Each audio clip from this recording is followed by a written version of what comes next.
हाय, मेरा नाम अंशुमान सिंह है। मैं एक छोटे से गांव से आता हूँ, उत्तर प्रदेश में। गांव, जिला जो भी बोलिए, अकबरपुर।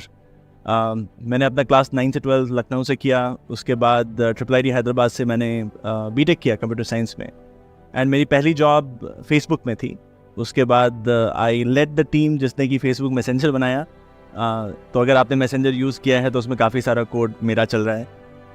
उसके बाद Facebook was setting up their first international office, जो कि लंदन में था। तो वहाँ पे जो पहले 100 इंजीनियर्स हायर हुए, उसमें काफ़ी ज़्यादा सारा योगदान मेरा था। पिछले 10 सालों से, जो कि 2014 के बाद से लगभग 10 साल से मैं काफ़ी सारा अपना टाइम स्पेंड करता हूँ in solving for tech education in India, which means everything related to software engineering, data science, AI, machine learning, इन सब पे मेरा फोकस रहता है। जिससे भी मैं बात कर रहा हूँ, हर कोई ये कह रहा है कि ChatGPT से मेरा जो आउटपुट है वो 5 गुना बढ़ गया, 10 गुना बढ़ गया, 20 गुना बढ़ गया। बिल्कुल। अभी मैं कल ही देख रहा था न्यूज़ में, इन्फोसिस का फाइनेंशियल फोरकास्ट आया है, तो वो कह रहे हैं कि 1% से 3-4% तक की ग्रोथ आने वाली है। तो दैट मीन्स जो ऑर्डर बुक है वो एक्सपोनेंशियली एक्सपैंड नहीं कर रही है, और प्लस जो एक आदमी है अब वो 10 का काम कर पा रहा है। तो इसका मतलब 90% लोगों का क्या होगा? एक तरीके से जो आप बोल रहे हो बिल्कुल सही है। Entry to barrier in coding has reduced over a period of time significantly. 1970 में हार्डली कुछ कोडर्स थे पूरे दुनिया भर में। आज की डेट में बहुत लोग कोडिंग करते हैं, because over a period of time the programming language is becoming more English like, and will continue to become so. लेकिन जो कंप्यूटर साइंस इंजीनियरिंग होती है वो ये होती है कि are you able to think about a product holistically, and are you able to take all kinds of actions as should happen when a product is in production। तो एक part तो वो हुआ। आपने दूसरा बोला कि देखो लाखों लोग काम करते हैं अभी कोडिंग में, वो 1000 हो जाएंगे बिकॉज भाई ChatGPT इतना सारा एफिशिएंसी कर देता है। बिल्कुल सही बात है, लेकिन होता क्या है ना कि जैसे ये टेक्निकल एवोल्यूशंस होते हैं, ह्यूमन बिहेवियर भी चेंज होता है। एंड जैसे ह्यूमन बिहेवियर चेंज होता है, उस नए बिहेवियर के लिए नई जॉब्स बन जाती हैं। जैसे अभी का मैं एग्जाम्पल दूँ, हमारा एक बिहेवियर जो चेंज हुआ है, अब हमने बहुत सारा खाना ऑर्डर करना चालू कर दिया है स्विगी जोमेटो पे। जब हम स्विगी जोमेटो पे खाना ऑर्डर करते हैं तो वो डिलीवरी बॉयज़ की जो जॉब पहले नहीं एग्जिस्ट करती थी, अब वो एग्जिस्ट करती है। पहले तो लोग घर पे ही बना के खाते थे या फिर रेस्टोरेंट जाते थे, बट अभी वो एक नई फॉर्म ऑफ जॉब बन गई, बिकॉज एक नया ह्यूमन बिहेवियर बन गया। तो बेट यूजुअली ये होता है कि जब there is a large technical shift, तो नए नए बिहेवियर्स बनेंगे, बिकॉज कुछ कुछ काम करना बहुत आसान हो जाएगा, बहुत फास्ट हो जाएगा। एंड उन बिहेवियर्स के लिए हो सकता है नए सेक्टर्स बने, उनके लिए नए जॉब्स बनेंगे। लेकिन नियर टर्म में अभी क्या होने वाला है, अभी तो बेसिकली अभी इस साल क्या चल रहा है, इस साल every single company is just reevaluating things and figuring out कि हमारा वर्कफोर्स का फ्यूचर क्या है। तो इसलिए आपको थोड़ा स्लो डाउन भी दिख रहा है। होप ये है कि नेक्स्ट ईयर तक हर किसी को थोड़ी थोड़ी क्लैरिटी हो जाएगी। लेकिन जो नियर टर्म में होने वाला है वो ये होने वाला है कि अभी भी हमारे बड़े सारे सेक्टर्स हैं जो कि डिजिटलाइज नहीं हैं, दे आर नॉट एफिशिएंट। बहुत सारा मंडेन काम करते हैं हम उस सेक्टर में। एंड जहाँ जहाँ ये हो रहा है वहाँ पे एक बिजनेस अपॉर्चुनिटी है। कोई ना कोई कंपनी जाएगी, बोलेगी यार इसको मैं डिजिटलाइज कर देता हूँ, इसके ऊपर मैं एक कंपनी बना देता हूँ, मुझे लोग कम चाहिए होंगे, मैं ज़्यादा प्रॉफिट जनरेट करूँगा, and that will create a sector.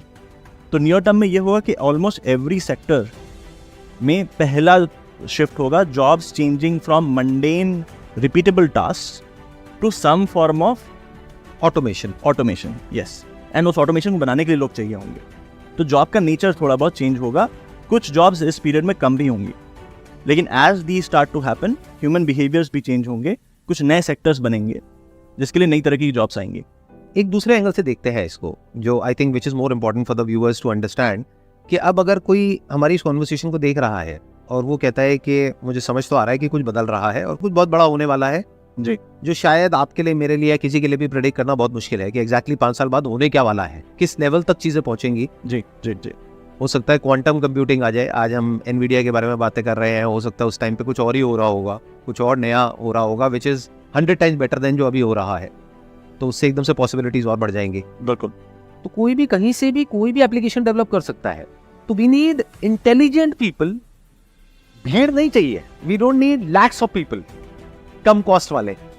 अब कुछ लोग चाहिए जिनमें दिमाग हो और जो एक प्रॉब्लम का सोल्यूशन निकालना जानते हो, क्लाइंट की रिक्वायरमेंट समझना जानते हो, और फिर उसके अकॉर्डिंग चीज़ें डेवलप करके उसको डिप्लॉय कर सके। जी। तो ऐसा एम्प्लॉई अगर कोई बनना चाहता है तो वो कैसे बनेगा? आज की डेट में टू बी ऑनेस्ट अभी भी हमारे देश में बहुत बड़ा गैप है उस वाले सेक्टर में। हमारे देश में 16 लाख लोग इंजीनियरिंग करते हैं हर साल, जिसमें से हार्डली 20% लोग एम्प्लॉयबल होते हैं। और मतलब जो लोग एक्चुअली अनफॉर्चुनेट है, लेकिन जो लोग नॉन CS ब्रांचेस में हैं इंजीनियरिंग में, उनके लिए तो और भी टफ है ये स्ट्रगल। इनफैक्ट अभी एक वीडियो वेदांतों ने रिलीज़ किया था जिसमें वो बता रहे थे कि पिछले 2 साल में 2500 लोग ऐसे हैं जो कि टॉप IITs गए थे, नॉन CS ब्रांच में थे, वो ड्रॉप आउट कर गए to then go and join some other college जिसमें वो CS पढ़ पाए, बिकॉज उनको भी ये दिख रहा है, क्लियरली दिख रहा है कि नॉन CS में कुछ नहीं होने वाला है, कंप्यूटर साइंस की तरफ पूरी दुनिया मूव हो रही है एंड वही करना इज़ बेस्ट टू डू। उन्होंने ज्वाइन किया था इस होप में कि पहले साल में अच्छी CGPA आएगी और फिर मैं शिफ्ट कर लूँगा ब्रांच, नहीं हुआ, फिर उन्होंने ड्रॉप ऑफ कर लिया। राइट, क्वालिटी ऑफ टैलेंट पे हमें सिग्नल्स क्या दिखे? जैसे आपने IT कंपनी से बात करी, इन्फोसिस, TCS, विप्रो, ये सारी कंपनी से ये मान लिया है कि हमारे कॉलेजेस अच्छा काम नहीं करते हैं, तो इसीलिए आप कभी भी इन कंपनीज में जाओगे तो पहले 5-6 महीने तो आपकी ट्रेनिंग कराते हैं, वो ये मान के कि कुछ नहीं आता है आप वो 6 महीने की ट्रेनिंग हो जाएगी, फिर आप कब काम करना चालू करोगे। CEOs को चाहिए तो रेडीमेड टैलेंट कि मैंने किसी को हायर किया, कल से वो मेरे लिए एकदम हाई प्रोडक्टिविटी पे काम करना चालू कर दे। आपको भी आई एम श्योर वही चाहिए, हर किसी को, सबको यही चाहिए, सबको यही चाहिए। लेकिन अभी गैप एग्जिस्ट करता है, तो या तो आप बहुत एक्सपीरियंस किसी को हायर करो जिसके लिए आपको बहुत पैसा देना पड़ेगा, या फिर आप ये एक तरीके से जब आप फ्रेशर्स हायर करते हो कॉलेज से तो आप बोलते हो ये इन्वेस्टमेंट है मेरा, क्योंकि मुझे 3 महीने तो उसको सिखाना पड़ेगा, फिर तो ये जाके प्रोडक्टिव होगा। तो अभी हमारा जो कोर करिकुलम है, जो हमारे कोर कॉलेज है, उसमें है गैप। तो इसलिए 2 चीज़ें बड़ी इंपॉर्टेंट हैं। मैं अगेन बड़ा एग्जांपल्स देता हूँ। एक एग्जांपल है हमारे so we just launched this Scaler School of Technology. उसके पहले दिन पे अमोद मालवी आए हुए थे। Amod Malvi is he was the CTO of Flipkart. अभी वो एक कंपनी है उड़ान नाम की, which is a very big B2B company, उसके फाउंडर हैं वो। तो वो बोलते थे कि जब मैं कंप्यूटर साइंस में आया था तो मेरे पिताजी ने बोला बस इतना पढ़ लो फिर तो लाइफ में ऐश है। बोले आज मैं 42-43 साल का हूँ, आज भी लाइफ में ऐश नहीं है, मुझे रोज़ सीखना पड़ता है। तो एक तो ये हो गया कि माइंडसेट वाइज एक चेंज ये कि मुझे रोज़ सीखना पड़ेगा, मुझे रोज़ अडेप्ट करना पड़ेगा, मुझे कॉलेज इकोसिस्टम स्पून फीड नहीं कर सकता। एक चेंज वो चाहिए। दूसरा आई थिंक जो हमें चेंज चाहिए वो है कि जो हमारा कॉलेज करिकुलम है that has to adapt to what is being done in the world today. Most colleges में हमारा करिकुलम 17 साल पुराना है और दुनिया इधर से उधर हो गई पिछले 17 साल में, नहीं? तो हमारे करिकुलम को भी अडेप्ट करने की बहुत ज़रूरत है। इनफैक्ट आप अगर देखोगे तो इधर गवर्नमेंट को भी रियलाइज़ हो रहा है। बहुत सारे जो अभी कॉन्फ्रेंसेज हुए हैं वहाँ पे गवर्नमेंट ने इस चीज़ को बहुत बार बोला है। इनफैक्ट हमारे कॉलेजेस थोड़े से इतने पीछे, अभी कल परसों में ऋषि सुनाक का एक ट्वीट आया था जिसमें उन्होंने बोला कि UK में तो हम सारे कॉलेजेस जिनसे कि जॉब नहीं लगती है, सारे ब्रांचेज जिनसे जॉब नहीं लगती, सबको बंद कर रहे हैं। ऐसा होना स्टार्ट हो गया है, राइट? तो एक कॉग्निजेंस की मुझे क्या सीखना चाहिए, क्यों सीखना चाहिए, एंड दिस माइंडसेट की life long learning is important, ये डेवलप करना हमारे यूथ में बहुत ज़रूरी है। That is part 1। दूसरा, हमारे कॉलेजेस को अडेप्ट करना चाहिए, वहाँ पे फुल रिवैम्प की ज़रूरत है। तीसरी अच्छी चीज़ क्या है कि with digital age the access to information has become very very easy. आपको हर कुछ फ्री में कहीं ना कहीं मिल जाएगा। YouTube probably one of the best universities or the library that you can find। पहले ज़माने में क्या होता था कि हर शहर, बड़े शहर में एक लाइब्रेरी होती थी। आप लाइब्रेरी में जाओ, एक बुक रेंट कर लो और पढ़ के फिर वापस कर दो। हर किसी के पास आज वो लाइब्रेरी उनके हाथ में है, एक मोबाइल में। आपको किसी भी टॉपिक पे कुछ भी पढ़ना है, आप सर्च करोगे, आपको एक रिच वीडियो मिल जाएगा, आपको एक रिच आर्टिकल मिल जाएगा। तो for the curious there is already a lot that they can study through the internet. तो बुक्स जो होती हैं ना हमारी, वो बुक्स तो आपको फ्रीली अवेलेबल है। AI और ML से रिलेटेड भी बहुत सारे कोर्सेज हैं जो फ्री में अवेलेबल है और बहुत जगह पे अवेलेबल है। करेक्ट। कुछ यूट्यूब चैनल्स हैं एक्चुअली AI ML रिलेटेड जो कि बहुत ही क्रिएटिवली पढ़ाते हैं AI मशीन लर्निंग। तो ये सब कुछ फ्रीली अवेलेबल है। लेकिन होता क्या है कि एक तो not everybody has the same motivation. अगर सबके पास वो होता तो हम सबके 6 पैक बने होते हैं। Everybody would be that consistent. बहुत सारी वेबसाइट्स हैं जैसे लीड कोड है, इंटरव्यू बिट है, जो कि कोडिंग की वेबसाइट्स हैं। इन पे भरा पड़े हैं resources, all free of cost. तो अगर आप नहीं भी अफोर्ड कर सकते हो, अगर आप इस डायरेक्शन में स्टार्ट कर दो, एंड अगर आपकी लाइफ में कोई एक ऐसा मेंटर है जो कि टेक समझता है, आपको गाइड कर सकता है बस कि देखो ये करो, ये मत करो, तो भी नहीं पार लग जाएगी। एक आप ये कह रहे हैं कि एक तो इस माइंडसेट को छोड़ना पड़ेगा जो टिपिकल लोगों का माइंडसेट है कि इस पर्टिकुलर कॉलेज में इससे निकल करके अगर मुझे डिग्री मिल गई तो मेरी लाइफ सेट है, इसको छोड़ना पड़ेगा। लाइफ लॉन्ग लर्निंग वाला माइंडसेट होना चाहिए, तभी आप लॉन्ग टर्म में सर्वाइव कर सकते हो। जिसको आज की डेट में सबसे सेफ और सिक्योर बोलते हैं, जैसे कि एक टॉप कॉलेज से डिग्री है, डिप्लोमा है, उनको भी फ्यूचर में निकाला जा सकता है कंपनीज में से, अगर वो अपने आप को अपग्रेड नहीं करते हैं तो। और ऐसे भी लोग हो सकते हैं जो हो सकता है टॉप कॉलेजेस से नहीं निकले हैं, लेकिन उनकी स्किल एक पर्टिकुलर लेवल की है और वो कंपनी में कुछ ऐसा कर पा रहे हैं जो वो नहीं कर पा रहे हैं, तो हो सकता है वो लोग उनसे आगे निकल जाएंगे फ्यूचर में, जो अभी तक पॉसिबल नहीं था पिछले 10-15 साल में। बट क्या आप फ्यूचर में देखते हैं कि अगले 10 साल में ऐसा हो सकता है या होने वाला है? 100%। और अब अभी होने लगा है।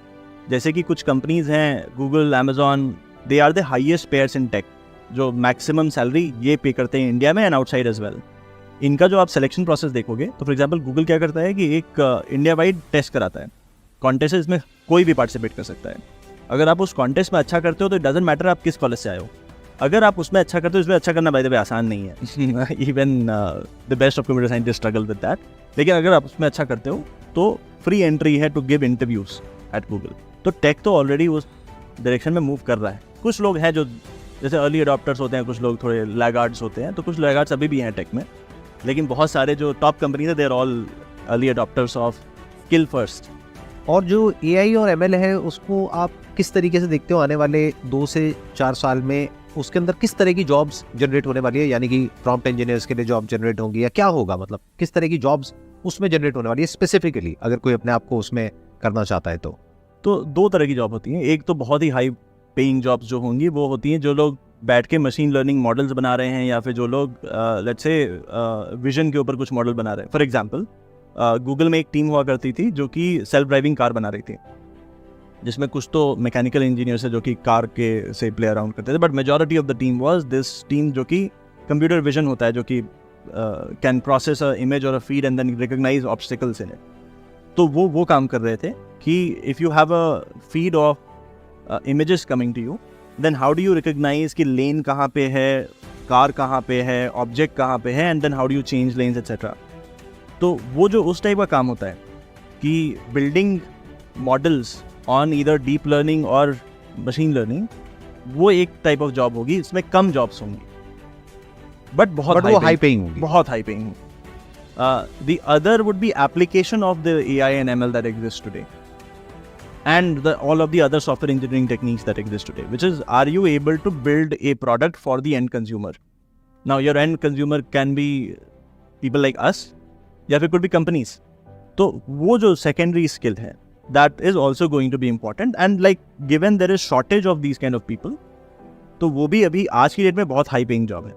वो आज की डेट में है, बट फ्यूचर में अगर देखा जाए तो I think more and more of जो ऐसे लोग होंगे जो कि मशीन्स को अच्छे से यूज करना जानते हैं, यानी प्रॉम्प्टिंग अपने आप में अभी अनएक्सप्लोर्ड है। Prompt engineering, yes yes, prompt engineering, people don't know exactly कि पॉसिबिलिटीज क्या है। लेकिन प्रॉम्प्ट इंजीनियरिंग के बाद भी आपको थोड़ा बहुत समझ में आना पड़ेगा कि प्रॉम्प्ट इंजीनियरिंग से जनरेट हुआ क्या। जैसे फॉर एग्जांपल आज की डेट में भी, फॉर एग्जांपल जैसे मैं ChatGPT यूज करता हूँ टू जनरेट कोड, तो वो जो कोड जनरेट होता है उसको फिर बैठ के मैं पढ़ता हूँ कि इसमें क्या हो रहा है, कुछ मिस तो नहीं हो गया, क्योंकि prompt engineering is not perfect. मैंने कुछ बोला, उसको कंप्यूटर ने कैसे इंटरप्रेट किया और क्या जनरेट किया उसको भी तो वेरीफाई करना पड़ेगा। नहीं तो अगर ये कोड मैं डाल दूंगा प्रोडक्शन में तो फिर कुछ अनएक्सपेक्टेड बिहेवियर्स होना स्टार्ट हो जाएंगे। तो you still need people who can, this makes you faster, because यही कोड मुझे खुद लिखने में बहुत टाइम लगता, लेकिन एक बार वो जनरेट हो गया तो you still need people who are able to read, verify and in a way do code review and say कि ये सही है, अब मैं इसको भेज देता हूँ बाकी टीममेट्स को ताकि वो भी देख लें और फिर we will push it. Sam Altman आए हुए थे एक्चुअली इंडिया कुछ 2 हफ्ते पहले, तो वो ये बोल रहे थे कि अभी हम बड़े इंटरेस्टिंग फेज़ में हैं। हम उसी फेज़ में जो जिस फेज़ में हम पहले 2000 या 2001 में थे, उस टाइम पे गूगल बना, फेसबुक बना, और जितनी भी बड़ी बड़ी कंपनीज हम देखते हैं वो उस टाइम पे बनी, मतलब उसके बाद बनी है। अभी हमारे पास फिर से वो अपॉर्चुनिटी है, एक नई क्लास ऑफ कंपनीज बनेंगी इन द फ्यूचर, एंड जहाँ पे बनेंगी वहाँ that will become the biggest economic hub. Today the GDP of Silicon Valley is higher than most countries in the world. अब अगर कोई है जो हमारी इस वीडियो को देख रहा है और वो अपना स्टार्टअप करना चाहता है, ठीक, उसके लिए क्या अपॉर्चुनिटीज हैं आज की डेट में? क्योंकि ऐसे बहुत सारे मॉडल्स हैं जैसे ChatGPT है और बहुत सारे ऐसे मॉडल्स हैं जिनकी APIs अवेलेबल है, जिसको यूज़ करके अलग अलग तरीके से अलग अलग एप्लीकेशन डेवलप करी जा सकती है, और उसमें भी कोई बैरियर्स नहीं है, क्योंकि अगर एप्लीकेशन में दम होगा तो वो कहीं भी यूज हो सकती है। जी जी। It could be B2B, B2C, whatever it is. तो वहाँ पे आपको कितनी अपॉर्चुनिटीज नजर आती हैं कि अगर अभी कोई हमारी इस वीडियो को देख रहे हैं और वो अपना स्टार्टअप करना चाहते हैं, तो do you think it's a very good phase to be in? It is very very very good phase to be in. Given what is happening in, एक तो चैट GPT हो गया, एक दूसरा फील्ड है जनरेटिव AI, विच इज़ कि आज जो हम वीडियोस प्रोड्यूस करते हैं, इमेजेस प्रोड्यूस करते हैं, वो सब भी AI जनरेट कर सकता है। तो combination of generative AI and chat GPT का जो फील्ड है उसको मतलब NLP बोलते हैं, नेचुरल लैंग्वेज प्रोसेसिंग बोलते हैं। तो NLP एंड ये जो जनरेटिव AI का कॉम्बिनेशन है, combining these you can do so many things. And वो जो रिकग्नाइजिंग कि कहाँ पे क्या करना है, वहाँ पे ह्यूमंस चाहिए। तो अगर आपको किसी एक सेक्टर की बहुत डीप में नॉलेज है कि देखो इस सेक्टर में तो चीज़ें ऐसे ही चलती हैं, यहाँ पे मुझे लोग चाहिए होते हैं, ये तो बड़ा रिपीटेटिव काम है, इसको मैं ऑटोमेट कर सकता हूँ। एंड बहुत सारी कंपनीज बनती हैं इन ऑटोमेशंस पे, क्योंकि आप अगर आपने इस सेक्टर में फिर एक कंपनी बना ली जो कि ऑटोमेट कर दे रही है, it is making the unit economics better for all other companies in this sector, then you can start selling that as a solution to those companies. हाँ, जैसे आपसे बात करते करते मेरे माइंड में ऐसी एक सोल्यूशन आ रहा है कि मतलब फॉर एग्जांपल अगर मेरे को अभी स्क्रैच से शुरू करना है, तो मैं क्या कर सकता हूँ कि एक ऐसी एप्लीकेशन बना सकता हूँ कि जितने भी रिटेल आउटलेट्स होते हैं वहाँ पर अगर कोई कैमरा लगा दिया जाए, जो होते ही हैं यूजुअली CCTV कैमराज होते हैं और उस कैमरे से हम कैप्चर करें डेटा जो भी उस दुकान के अंदर, उस शॉप के अंदर लोग एंटर कर रहे हैं, और उसमें से हम देखें कौन कन्वर्ट होता है और कौन नहीं होता है, और उसमें कोई पैटर्न ढूंढने की कोशिश करें यूजिंग AI। जी जी जी जी जी बिल्कुल। और अगर हम पहले ही वो अलर्ट कर सके पूरी की पूरी सेल्स टीम को कि ये जो कस्टमर अभी एंटर हुए हैं, इनकी परचेज करने की पॉसिबिलिटी इतनी है और they are like high value, तो वो उस हिसाब से सेग्रीगेट भी हो सकता है। मतलब they can deploy different people according to that. और इस तरह के सॉल्यूशंस डेवलप करना कितना मुश्किल होगा, ये जो मैंने भी आपको बोला, मतलब because you are from the software field, कितना मुश्किल है ये डेवलप? आसान है, आसान है, आसान है, मतलब लोग कर सकते हैं। जी जी। फेशियल रिकग्निशन तो कोई आज नॉन टेक बैकग्राउंड से वो भी कर सकता है या उसको थोड़ी दिक्कत आएगी? मतलब एक टेक बैकग्राउंड वाला साथ में रहेगा तो अच्छा रहेगा, बिकॉज हाँ, मतलब मान लेते हैं 2 को-फाउंडर्स हैं, एक का आइडिया हो गया, एक थोड़ा टेक बैकग्राउंड से हो गया, और वो दोनों मिल करके अगर कुछ ऐसा डेवलप करते हैं तो this is of value for the store owners. देखिए आपने जो बोली ना, एक बड़ी सही चीज़ बोली कि ये जो डोमेन नॉलेज है और जो ये इंसाइट्स हैं, वो जो लोग उस डोमेन में काम कर रहे हैं, जो who are mostly non tech people, उनके पास होता है। एक इंजीनियर जिसने आज तक कभी वो देखा नहीं है, उसके पास होता नहीं है, तो बनाएगा कैसे सोल्यूशन? राइट। तो इसीलिए फॉर एग्जांपल एक और चीज़ जो हम कर रहे हैं, जो कि मतलब हमें लगता है कि किसी तरीके से उसको एक्सपैंड करना चाहिए, कि जो हमने कॉलेज भी बनाया हुआ है उसमें जो आखिरी के 18 महीने हैं वो हमने वैसे स्ट्रक्चर किया है कि हम आपको स्पेशलाइजेशन सिखाएंगे, लेकिन इन पैरेलल हम नॉन टेक फाउंडर्स को इन्वाइट करेंगे to come up with problem statement that they want to solve. उसको सॉल्व करेंगे आपके जो स्टूडेंट्स हैं वो, ये लोग उनकी टेक टीम बन जाएंगे। और अगर फिर उसमें ट्रैक्शन आता है, if you are able to build something great out of this, then you apply to VC funds and we will help you there. Tech super power है बट एक टूल है। एक्चुअली जो इनसाइट्स हैं वो तो अभी भी आप ही लोग के पास है। हाँ, वो तो कंज्यूमर के पास में है या फिर जो सेलर है उसके पास में है। एक्चुअली हर इंडस्ट्री में बड़े नुआंसेस होते हैं, जैसे कि फॉर एग्जाम्पल शिपिंग इंडस्ट्री है। अब शिपिंग इंडस्ट्री में भी कैसे पोर्ट का यूटिलाइजेशन मैक्सिमाइज करना है, कौन सी शिप आएगी, किस टाइम पे जाएगी, ये भी एक छोटी सी प्रॉब्लम एग्जिस्ट करती है वहाँ पे, which has large revenue impact. Her sector में ऐसे छोटे छोटे प्रॉब्लम एग्जिस्ट करते हैं, जिसको कि आइडेंटिफाई जो उस सेक्टर में काम करता है वही कर पाएगा। तो आप ये कह रहे हैं कि कोई भी इंसान हो, किसी भी सेक्टर में काम करता हो, अगर उस सेक्टर में उसको कुछ ऐसी प्रॉब्लम्स नजर आ रही हैं तो वहाँ पर अपॉर्चुनिटीज भी है for a startup, absolutely, specially B2B startup, क्योंकि B2C में फिर भी आपको बहुत सारी फंडिंग चाहिए, बहुत कुछ चाहिए।